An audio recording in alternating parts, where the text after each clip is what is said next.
The first 3 months were a Cold War fought in absolute silence. They lived in a sprawling penthouse, a cage of glass and steel. Julian expected Clara to plot, to scream, or to manipulate him. He treated her with icy indifference, ignoring her at breakfast and returning late at night. But Clara didn't fit the mold of his vengeance.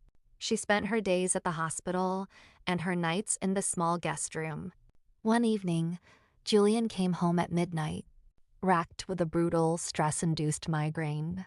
He collapsed onto the living room sofa, the room spinning. Through the haze of his pain, he heard soft footsteps.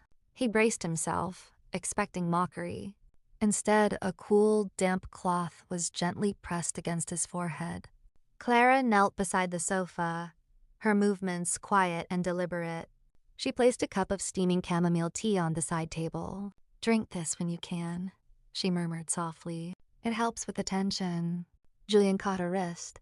His grip was firm, but she didn't flinch. "What is this? A new tactic?" "I ruined your family, Clara."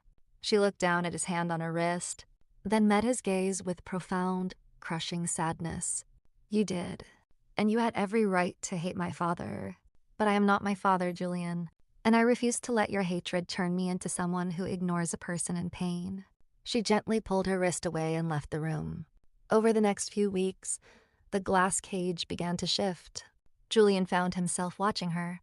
He noticed how she smiled when she spoke to her mother on the phone, a radiant, genuine smile he had never received. He noticed how she carefully tended to the dying plants on the balcony until they bloomed into vibrant reds and pinks. One rainy evening, a thunderstorm knocked out the building's power. Julian found Clara sitting on the floor of the dark kitchen, her knees pulled to her chest, trembling violently. The fierce, untouchable heiress was terrified of the dark. Without a word, Julian sat down on the floor beside her. He didn't say an apology. He didn't know how, but he lit the flashlight on his phone and set it between them, casting a warm, steady glow. He stayed there, his shoulder brushing hers in the dark, until her breathing slowed.